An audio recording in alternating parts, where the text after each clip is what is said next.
ఇప్పుడు ఆ కోమటిరెడ్డి వెంకటరెడ్డి రేవంత్ రెడ్డి అనేవాళ్ళు ఏదో సమాధి కూల్చేసి అక్కడ ఏదో కట్టాలనుకుంటున్నారు కానీ అసెంబ్లీ కట్టినా ఏం కట్టినానండి మొత్తం ఇక్కడ నుంచి మన ఆంధ్ర రాష్ట్రం నుంచి 1,00,000 మంది వెళ్తారు అక్కడికి ఎందుకు ఫైట్ చేయడానికి. ఆయన మహానుభావుడు ఎన్టీ రామారావు గారు సమాధి అవసరం వచ్చింది వాళ్ళకి. ఏంటంటే పాపం పనులండి, పాపం పెరిగిపోయింది, నీతి ధర్మం న్యాయం లేదండి. మహానుభావుడు ఈ రోజున ఆంధ్ర రాష్ట్రంలో పేదవాడు కడుపు నిండా భోజనం చేస్తుందంటే ₹2 కిలో బియ్యం పథకం ప్రవేశపెట్టి మహానుభావుడు అందరూ కడుపు నింపుతాడు. ఆనాడు ఇచ్చాడు, ఈనాడు ఇస్తున్నారు. మరి పేదవాళ్ళకి మరి వృద్ధులకి పెన్షన్లు ఆనాడు ఇచ్చాడు, ఈనాడు ఇస్తున్నారు. మరి ఆయన ప్రవేశపెట్టినే కదా. మరి అటువంటి మహానుభావుడు మరి చాలా తప్పండి అది. నేనైతే చాలా బాధపడుతున్నాను.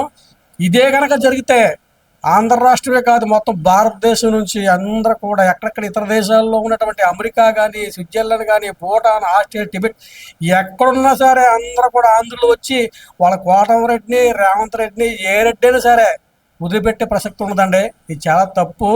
అది ఎవరు కూడా సహించరు. వాళ్ళకి అంత అవసరం ఏంటి చెప్పండి. ఆ సమాధులకు వెళ్ళాల్సిన అవసరం ఏంటి? ఎంతోమంది సమాధులు ఉన్నాయి, ఆ సమాధిని చేయమని చెప్పండి. ఈయన సమాధి చేయాలి ఏంటి? ఎన్టీ రామారావు గారు సమాధినే చేయాలని అవసరం ఏంటి? ఇంకా సమాధులు ఉన్నాయి అక్కడ చేయమని చెప్పండి. అంతే తప్ప ఎన్టీ రామారావు కక్ష మీద కక్ష అని అంటే మహానుభావుడు ఆయన అంత దేవుడిలా పూజిస్తారే. అటువంటి మహానుభావుడు మరి చాలా తప్పండి ఇది. నాకైతే చాలా బాధగా ఉంది. చూద్దాం ఏం చేస్తారో చూద్దాం. మరి టైం వస్తుంది చూద్దాం. మహానుభావుడు ఎన్టీ రామారావు గారు ఈ రోజున ఆంధ్ర రాష్ట్రం అన్నపూర్ణ ఎన్నో పథకాలు ప్రవేశపెట్టాడండి. కురుడు అది సిరులు కురిపించే సినిమా దర్శనం వదులుకుని ఆయన మహానుభావుడు రాజకీయ రంగ ప్రవేశం చేసి ఆనాడు తూర్పుగోదావరి జిల్లా రంపచోడవరం మండలం అక్కడ పెద కాకవాడ గ్రామానికి వచ్చి ఆ రోజుని అక్కడ గిరిజనులు తిండి తింటాక తిండి లేక, రోడ్లు లేక, నీళ్ళు లేక, వైద్య సదుపాయాలు లేకపోతే ఎన్నో కల్పించాడండి.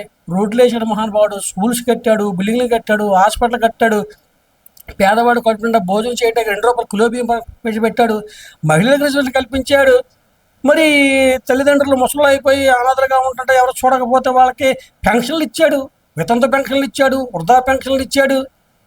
గీత కార్మికులు పెన్షన్లు ఇస్తున్నారు, ఒంటరి మహిళలు పెన్షన్లు ఇస్తున్నారు, వికలాంగులు పెన్షన్లు ఇస్తున్నారు, డప్పు కళాకారులు పెన్షన్లు ఇస్తున్నారు. మరి అందరికీ కూడా పెన్షన్లు అని ప్రవేశించిన ఆయనే కదా మహానుభావుడు.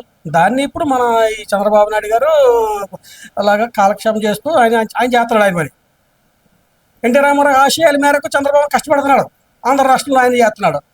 మరి అటువంటి మహానుభావుడు ఎన్టీ రామారావు గారు సమాధిని ఈ విధంగా కట్టాలంటే ఎన్టీ రామారావు గారి దేవుడే వచ్చి ఎక్కడైతే అసెంబ్లీ కడతారో అసెంబ్లీని ఎన్టీ రామారావు గారు ఎత్తి వెళ్ళిపోతారు పైకి.